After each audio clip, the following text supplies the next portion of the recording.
The Marlins extremely slow out the blocks here after the All-Star break. 4 L's on the spin. Skip Schumaker claiming that the Marlins are not a finished product. Edward Cabrera is being parachuted in without any rehab assignment, straight in after a sim game. High-risk strategy potentially for the Marlins. Tons to get into with the UK GOAT, Sean Barrett. This is Locked On Marlins, baby. You are Locked On Marlins, your daily podcast on the Miami Marlins. Part of the Locked On Podcast Network, your team every day.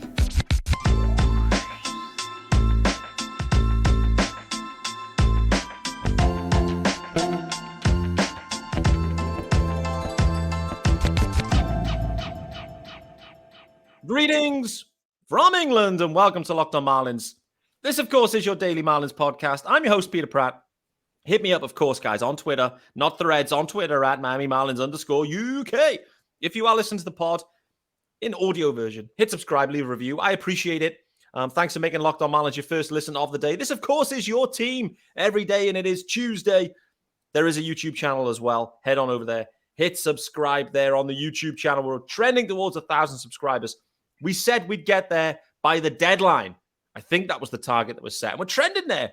And guys, you guys are absolutely loving it. The engagement is absolutely off the chains on the YouTube channel right now. Please leave comments. For those that are commenting about the intro being too long, which has made me laugh, it is what it is, guys. You got to intro the show. And it brings me great pleasure on a Tuesday to introduce the UK GOAT, Sean Barrett. How are we doing, brother? I'm doing well, Pete. What a difference an All-Star break makes. So interesting start to the second half, but there's plenty of way to go. So let's keep looking forwards. Absolutely. No panic for me, but equally like some very intriguing comments from Skip Schumaker I want to talk about. This episode is sponsored by our good friends at Gametime. Download the Gametime app, create an account, and use the code LOCKEDONMLB for $20 off your first purchase. Last minute tickets, lowest price, guaranteed.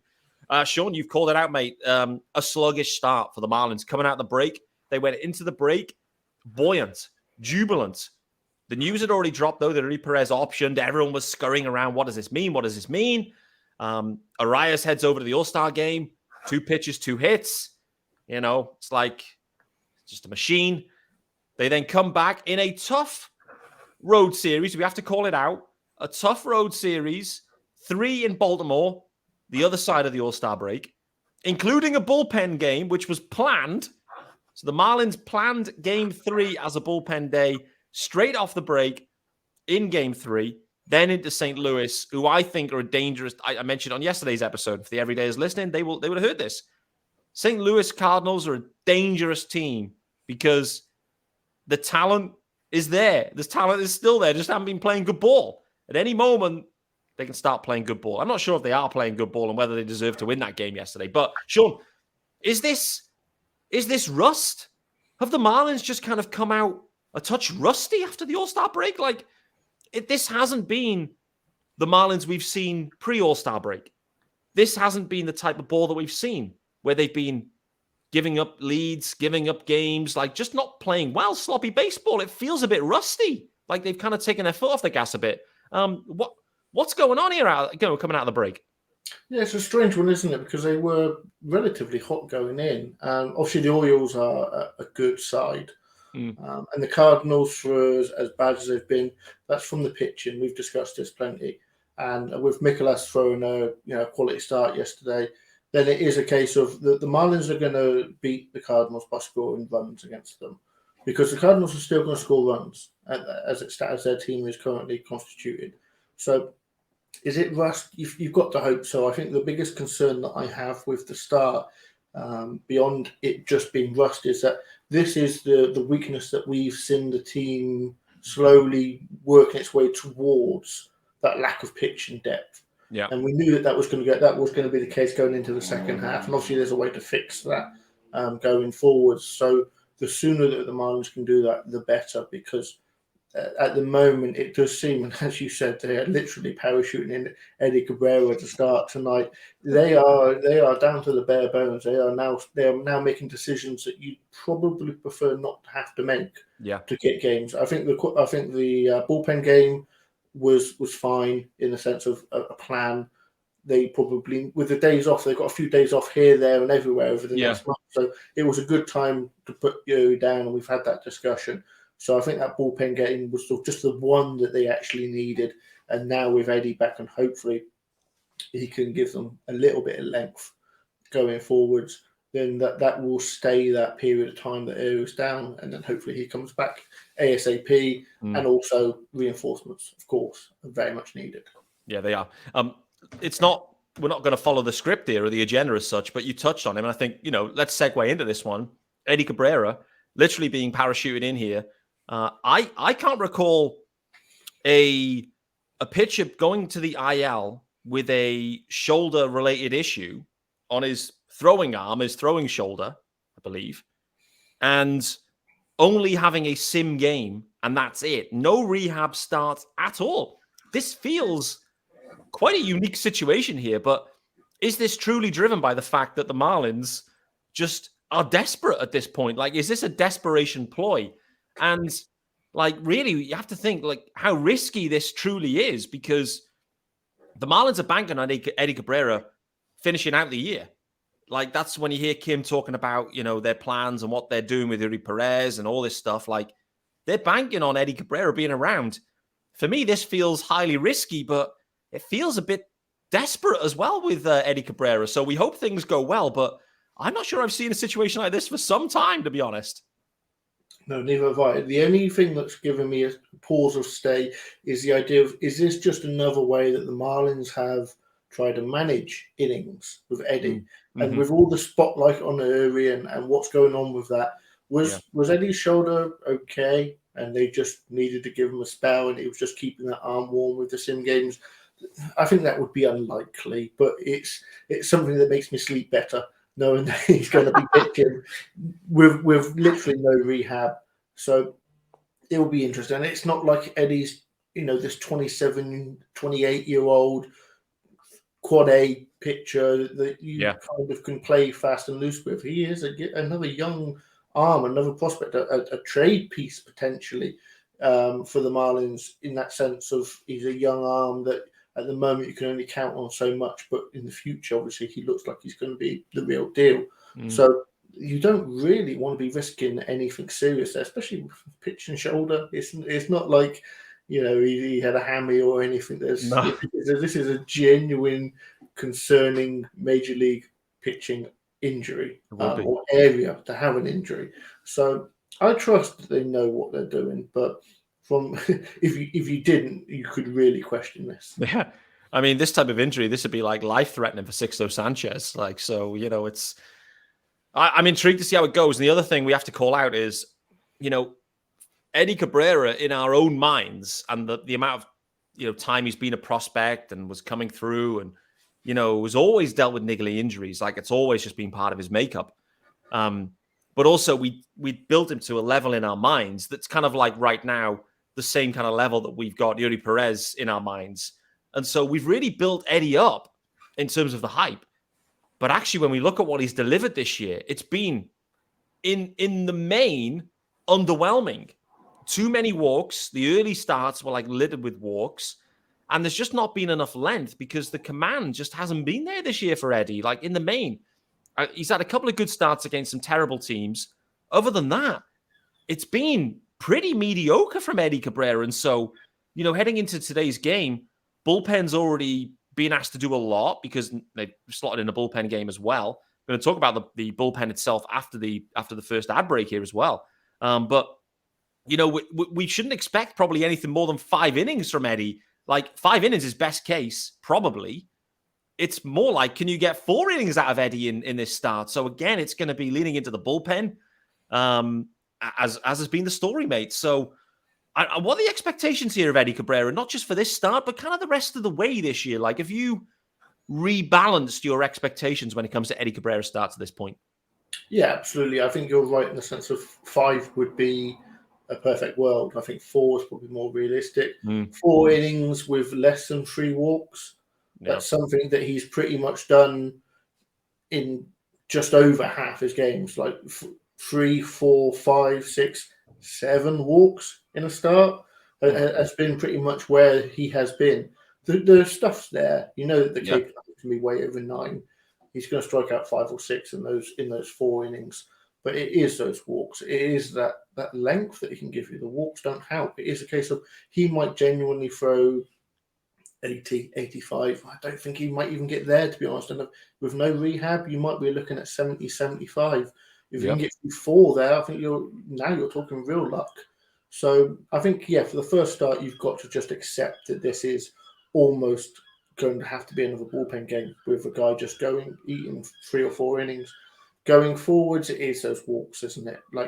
Those first 2 starts to begin the season, we were talking, is this guy a major league arm? And he settled down in the walks. It was spotty from here and there. But when he looked good, he looked really good. The stuff's there. If you can limit the walks, and we can keep saying this, but he's 25 years old. He's got the stuff. He's going to be a good pitcher in the future, but he's still raw. He's still not the finished article. And that's not going to happen this year. Simply isn't going to happen this year. It's a case of he is now going to be a guy that's going to give you some innings. He's going to give you, some quality starts from time to time. Quite literally, a quality start from time to time. And the rest of it's gravy. But right now, and we've seen it begin the second half, the Marlins need innings. And at the moment, they are literally scrambling for them. They really are. Really are. Going to carry this on because I think that does pertain to Skip Schumaker's presser. He talked about Jesus Luzardo a ton in that, but the main sentence that came out that I want to hone in on is, we're not a finished product. So we're going to talk about that. What is a finished product is Gametime. And this episode is sponsored by Gametime. Good friends there. And buying tickets to your favorite events. It should not be stressful, guys. It shouldn't. Gametime, it's a fast and easy way to buy tickets for all sports, music, comedy, theater near you. They got it all. Killer deals on last-minute tickets and their best price guarantee. You can stop stressing over tickets and start getting hyped for the fun you'll have. You can forget planning months in advance. Don't need to. Gametime has deals on tickets right up to the day of the event. They got flash deals on tickets for football, basketball, baseball, concerts, comedy, theater, and more. They got it all. And Gametime guarantee means you'll always get the best price. If you find tickets in the same section or row for less, Gametime will credit you 110% of the difference. You can't say fairer than that. You really can't. So here's what you got to do. It's pretty simple, guys. Snag the tickets without the stress with Gametime. Download the Gametime app, create an account, and use the code. Are you listening now? Locked on MLB for $20 off your first purchase. Terms apply. Again, create an account, redeem the code, Locked on MLB for $20 off. Download Gametime today. Last minute tickets, lowest price, guaranteed. Glorious. Here we are on Locked on Marlins. Sean Barrett, the UK GOAT, is in the house on Tuesday as Tuesday's episode. The Marlins slow out the blocks, 4 L's on the spin. Skip Schumaker, though, calling out that this is not a complete team. Sean, I get the sense that the Marlins are going to be buyers at this deadline. I think that was the point that Skip was trying to force home, and he really did force it home, that this isn't a complete team at this point, and they need to add. We've talked about starting pitcher, and this is kind of like the general topic right now is, where else are the Marlins going to add? It feels like they have to add a starter. They will add a starter. I thought they would have already added one, to be honest with you. If they could have got a deal done, I think they would have done. But more broadly, as we look to the 1st of August, what are the other areas that you think the Marlins will actually target? There's loads of needs and there's upgrades, but what do you think they will actually target at this deadline particularly? Yeah, I think you're right in the sense of a starting arm or 2. I think you could genuinely take on 2. I think there's a market for it. And you put out an interesting tweet earlier about the idea that the Marlins haven't got an untouchable prospect down in the minors. And I think that's true. It is a case of this is an all-in season to that degree. Kim, for me, this is going to be a bit of a preamble, so I apologize. But Kim, I've been one of the highest people on Kim since she was signed, basically. And nothing has changed my opinion of that. I do think that she deserves an extension. I think she's done a very good job. But I've heard a lot of people talk about, let's see what she does at the deadline. And to a certain degree, I agree with that. But for me, she needs to make a lot of moves. Not for me, not for the fans, not for the team, but for herself. Because this could theoretically be the last couple of months of her time with the Marlins. And why not make some noise? Why not go out with a bang? Those prospects aren't going to help you next year if you're not here. No. So with all that in mind, I could see genuinely 2 starting pitchers, a reliever. I think you always need that end of the bullpen reliever.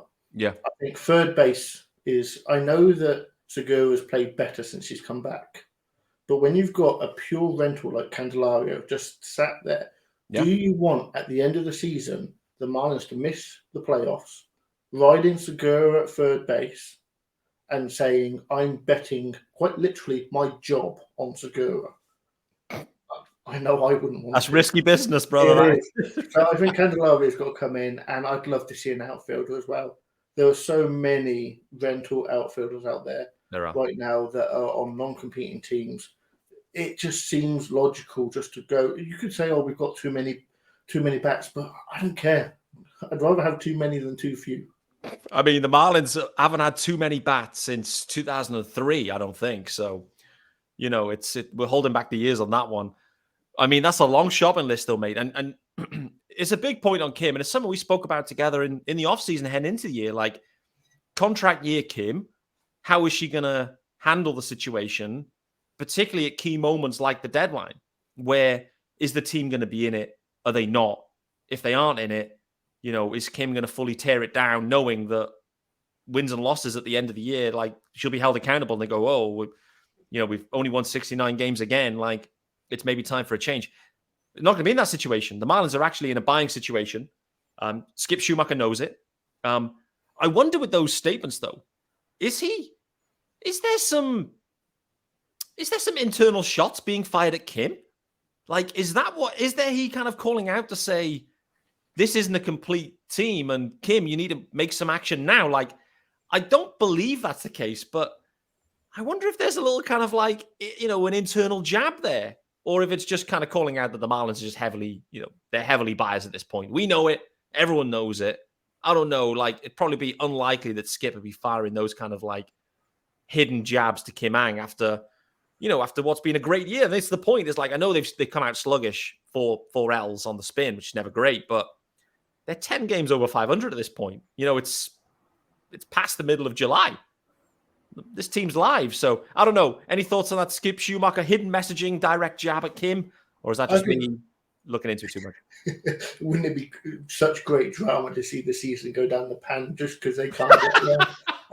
No, I think they've pretty much been eye to eye with each other. And I think it is a case of, it's more him acknowledging, or at least intimating to the fans that there'll be moves made. Don't panic. I think that might be a call for there not to be panic.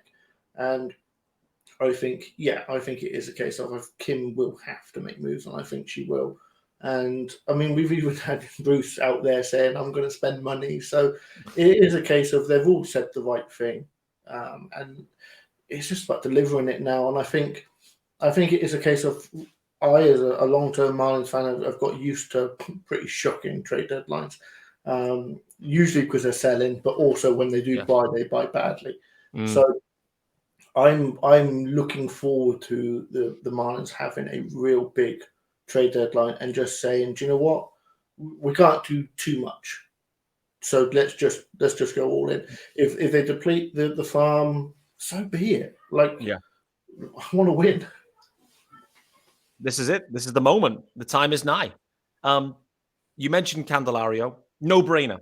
A no-brainer fit. He's having a career year, contract year, Candelario. It is a thing. He's having a crazy year. The Nats got him, scooped him up, after the Tigers DFA'd him, I think. No-brainer. And some people may say Gene Segura is playing better. He is playing better. So I'm happy to acknowledge that. Gene Segura is playing better. He has committed money into next year too. Here's the thing, though. Joey Wendell, who's had a nice year as well, definitely from the slow start he had. We shouldn't forget Joey Wendell, free agent at the end of this year.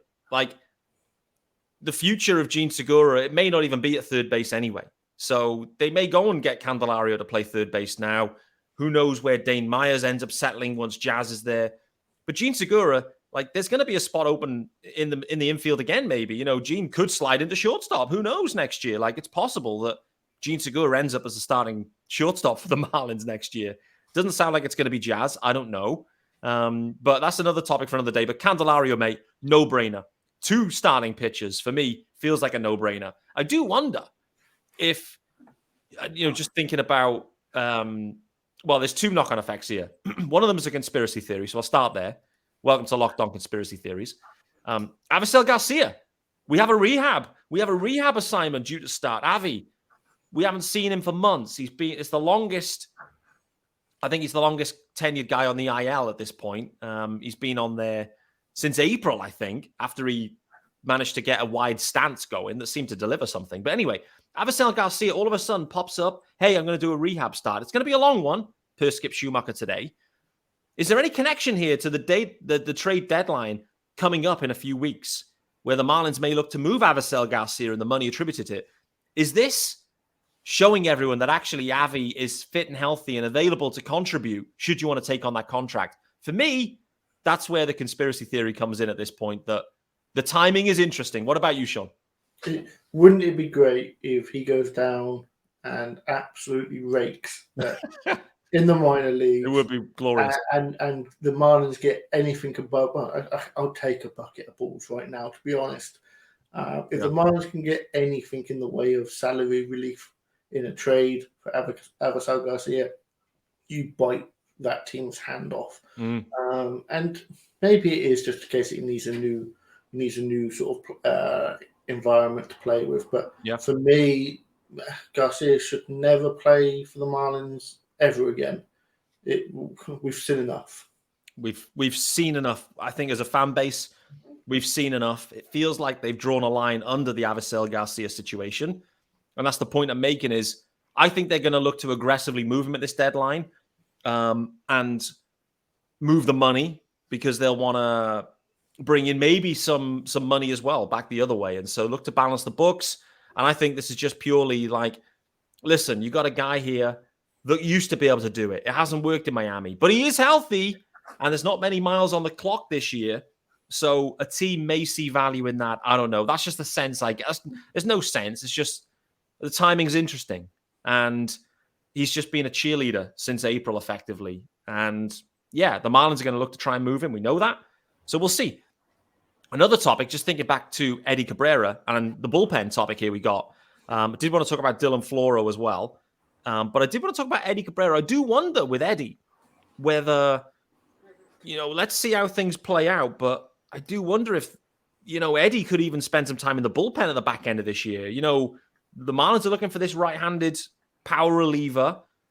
It's been, we've already spoke about Eddie. It's not been great. He's not delivering the length you would expect and hope.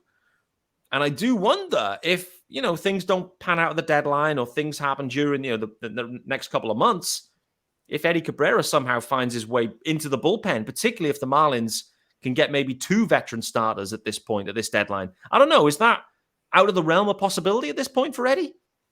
I don't think so, especially with the innings limit as well. So it is the fact that I do, like I said earlier, I do think that the Marlins need to go out and get themselves a high leverage reliever. If that ends up being Edward Cabrera, then, the walks would concern me, but with the lesser role and that stuff out of the bullpen would look really good. Yeah. And to be fair, I'm old enough to remember the Marlins keep trotting out Brad Hand as a starter, and it just didn't work out. Funnily enough, he's actually available this trade deadline as here we go reliever. So that I'd love to see him come back, because when he did become this closer, he legitimately was a closer for a few years. Yep. Just watching that happen as a Marlins fan and realizing that he was just mishandled, they fully butchered that, as they did many situations back in the day. Hey, Kyle Bearclaw now, he's working as a starter, I believe, and absolutely tearing it up. I think maybe in the Red Sox system. I can't remember where I saw it, but yeah, it's a good point. Sorry, I interrupted you, mate. The Marlins have previously been pretty bad at working out when a guy should be a starter and when a guy should be a reliever. Yeah. But I think Eddie's too young for that to be a full-time situation. Yeah. But in an all-in year, when he might not have the bullets for the full workload as a starting pitcher, if the market isn't there for an elite bullpen guy, but there is plenty of a market for 2 starters, then maybe you get a bit cute with it. It's it's something to watch, isn't it? They need some more power levers. It's clear they've asked so much of the pen all year, and they continue to ask even more and more and more. Skip Schumaker as well, talking about Jesus Luzardo in the post-game presser and saying about his innings, the fact that he's expecting Luzardo to blow miles past his height. Like, it isn't the expectation; it's a need. They have a need for Luzardo to go way beyond his career innings number. Maybe they're a touch more careful with Eddie, particularly due to the age, the injury history, whatever it might be. And equally, the results just still haven't been amazing. I think ahead to a post-series, either a 3-game or a 5-game series, mate, I could absolutely see Eddie Cabrera in the bullpen, in either of those series, to be honest with you. They only need 3 starters, 4 starters maybe. So, it's entirely possible that, Eddie Cabrera ends up in the pen. It's also possible that Max Meyer ends up back in the pen at some point this year. Like, I think that's potentially realistic. But talk to me about Dylan Floro. This is the final topic here. Like, we know the bullpen's been heavily taxed, mate. It's been tough for the guys there. They've been asked to do a lot. For me, when you look back, Andrew Nardi going to the IL has been a big turn. Although that was only just over a week ago or whatever it might be. It feels impactful. It feels like the pen as a unit hasn't been as good. And as well, Dylan Floro, yesterday's outing, not good. And it feels like Floro's definitely kind of regressed a touch recently. It was normally like he was the 8th inning guy, maybe, but he's not being used in that same way. He's kind of like struggling to find a role, and equally the results haven't been good either. So I'm a touch concerned about Dylan Floro, but that's the guy that probably the Marlins need, because he's like one of the only righties out of the pen at this point, like in that kind of 7th, 8th, or 9th inning. So what's happened with Floro? I think this could actually be a Bass situation. If you look at his numbers in low to medium leverage, they're out of this world. They're really good. And then in high leverage, he just falls apart. And I think that's where I'm striking back to that idea that the Marlins do need more late inning guys. Yeah. The Marlins have had a good bullpen this season. There's no 2 ways around it. And you can look at it as a season. You can look at it as the beginning and the secondary part of the season so far. Both are very good. Even this last month where it's not felt so good, the actual numbers aren't bad. They're top 10 numbers in the league. So it is a case of this bullpen is still very much an asset to begin this second half. Yeah, there's been some instances where it's looked bad, but that's to me a small sample size. When you blow a game, 1 in 4 games, it looks bad and the numbers look bad. But I think it is a case of, for me at the moment, I wouldn't trust him in the late innings. And if that's the case, then the Marlins are going to need that arm to replace that role. And leave him where he maybe feels more comfortable. We've talked so much, haven't we, about the difference between having a reliever as a closer and having a closer as a closer. Yeah. The Marlins have done a better job of getting good results this year, but did they really go out of their way to invest and get a genuine closer for the role? Not really. In an all-in year, late innings, go and get a guy. Just go and get a guy for these few months. Yeah, and see how it works.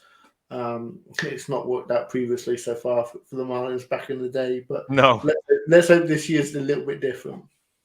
Well, in Kim, I trust. That's the one thing I would say is Kim's trade record in her entire Marlins tenure, other than Adam Duvall for Alex Jackson, is been pretty spectacular in my opinion. And so in Kim, I trust, and so we know she's going to be making deals, and her track record suggests that she is excellent at making deals. And so this team is going to be better heading into August. And it needs to be, because it's going to be a tough August and it's going to be a tough September. The Marlins are going to be in a dogfight in this wild card hunt. Like, I know, they were buoyant because, they beat up on some bad teams and Other teams were kind of struggling. But right now, all of a sudden, that gap has closed. It is real tight. And there's going to be, there's 3 spots.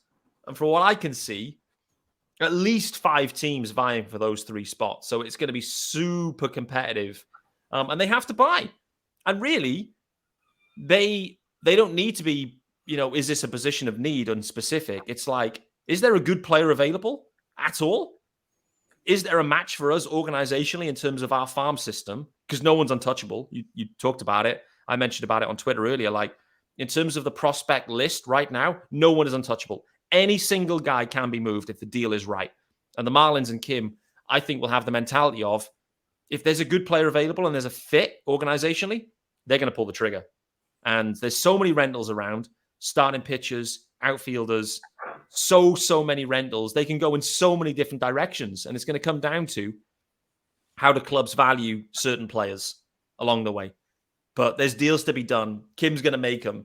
No one is untouchable, and no one can be untouchable at this point, because 2023 is all in for everyone associated with the Marlins. And that is the exciting thing, mate. It's going to be a wild couple of weeks. I'm interested to see if they try to go earlier. Like I said, I did feel like this starting pitching situation, it would have been good to have pulled the trigger. But to your point, with these kind of off days sprinkled in a bit more frequently, maybe they can kind of sit and wait a little bit for a starting pitcher. And obviously they got Eddie Cabrera being parachuted in. Things may change if Eddie, next thing is it's a bad start. He only goes an inning and you think, oh boy, he wasn't ready. And next thing is it's back to a 3-man rotation. So plenty that can go on here. From a prospect perspective, though, Sean, one final one here on the untouchables. Who do you think at this deadline from a Marlins farm system holds the highest value? I know value is in the eye of the beholder, but who, in your opinion, is the highest valued or highest rated prospect that the Marlins could be moving at this point? I think Max has got to be up there, hasn't he? Max Meyer's got to be up there. I think so. I think, or at least I hope, Watson still carries some value. I think he does. I think as Marlins fans we've lowered our expectations because we saw the sniper rifle last year and all that chaos that was happening. But there's still a heavily toolsy guy in there, and he is who he was drafted. He still is what he was drafted as. He just had some, growing up to do. But yeah, I think a team could look at the pedigree and look at the tools and say we can work with that. And do the Marlins get 100% of the value that they invested in them? No. Do they get 65 to 75% of it? Yeah. And right now, I'd pull that trigger. Maybe not the right phrase or word when you're talking about Watson, but no, with Khalil. Yeah, I think it is a case of you're right with the sense that the Marlins need to make a move quick. And funnily enough, today's game is an interesting one because for St. Louis, you've got Jordan Montgomery on the mound. Could this be his last start for the Cardinals? Could he theoretically join the team and go to Colorado with them? I mean, he's an interesting arm, and I would very much like to see him, or at least a guy like him would be an ideal circumstance for the Marlins. Yeah, absolutely. I think if the Marlins go down that path, I've been thinking about this more and more since I was thinking about the emergency arms that I kind of put out there a few days ago. They're not head turners, but who could you legitimately trade for last week to fill a gap for now and whatever. But the interesting bit here is, I think, if they're concerned about Eddie and you think, you know what, maybe we go and get a higher caliber guy with a view of maybe doing an AJ Puck with Eddie Cabrera for the rest of this year and saying, actually, Eddie, let's get you in that 7th, 8th inning. Let's just have you coming out there, just striking everyone out. Come away from the starting role, and that's going to solve a problem. And maybe the Marlins go after a higher caliber guy. I don't know. And it's interesting that Braxy Garrett, not amazing yesterday in his start. Do the Marlins, does that equally maybe make them think, do you know what? If we do get to the postseason, could we actually rely on Braxton Garrett? I know he's been good this year, above expectations, but can you rely on him? Do the Marlins need to maybe go a tier up into the Montgomery phase that you'd have a little bit more confidence? The cost is going to be higher. But again, untouchables, mate. There are none. And, just to call it out for those that haven't realized, Eury Perez isn't on the prospect list now anymore. So just to call that out is I'm not saying Eury Perez is available, and he absolutely is untouchable, by the way. He's the most untouchable guy, maybe in baseball at this point. I don't know, but I'm really intrigued. And the more I've sat and talked to you for the last 35 minutes, just the more intrigued I am about Eddie Cabrera's future role here for the rest of this year. And we're going to see what we get tonight. But it wouldn't shock me if Eddie, after the deadline, ends up in the pen, to be honest with you, managing his body, managing his innings, and maybe filling a need for the Marlins there if they can't execute something on the trade deadline. Final thoughts on that one, and then we'll get out of here. Yeah, I said before that the Marlins, when they trade for a pitcher, in an ideal world, you're acquiring one of your playoff starters. Yeah. So I'll add Ohtani just because it's you, and I know you've been about, but we both know that's not going to happen. But no, Blake Snell, Lucas Giolito. Yeah. There are some names out there that could be a Stroman. I know some people have got an issue with his personal tendencies, but there are some high-level number 1, 2, probably more. Yeah, there's a load of twos out there, no doubt. Yeah, that would cost a bit, obviously. But if the Marlins are all in, and if Kim is serious about putting a winning team on the field, then that's what needs to happen. And if there will not be a circumstance where the Marlins trade so much from their minor league system that I say they went too far. It is impossible. Yeah. If this is an all-in season and we know that the money's not going to be there for the next couple of years, then let's just go for it. How would you feel if they added just one reliever at the deadline? That was it. It would feel like old times. More pain, baby, more pain. I absolutely believe that it will be much more significant than that. I think that's pretty clear. Even Bruce, like you said, Bruce is out there saying Kim's going to have every resource required at her disposal. Skip Schumaker's calling it out. This is not a secret. The Marlins are buyers and they will buy. With that being said, guys, thanks for making Locked On Marlins your first listen of the day. Thanks to the UK GOAT, Sean Barrett, for joining me on a Tuesday, of course, which was a little bit out of schedule for us. But nevertheless, big game it feels this evening for Eddie Cabrera. Big game for the Marlins. Can they snap the skids? It feels like they need to. And can they give the bullpen a rest? I'm not sure they can with Eddie Cabrera going. But Kim's going to be busy. There are no untouchables in this Marlins farm system to upgrade this major league roster in an all-in year. Look forward to seeing you tomorrow, guys.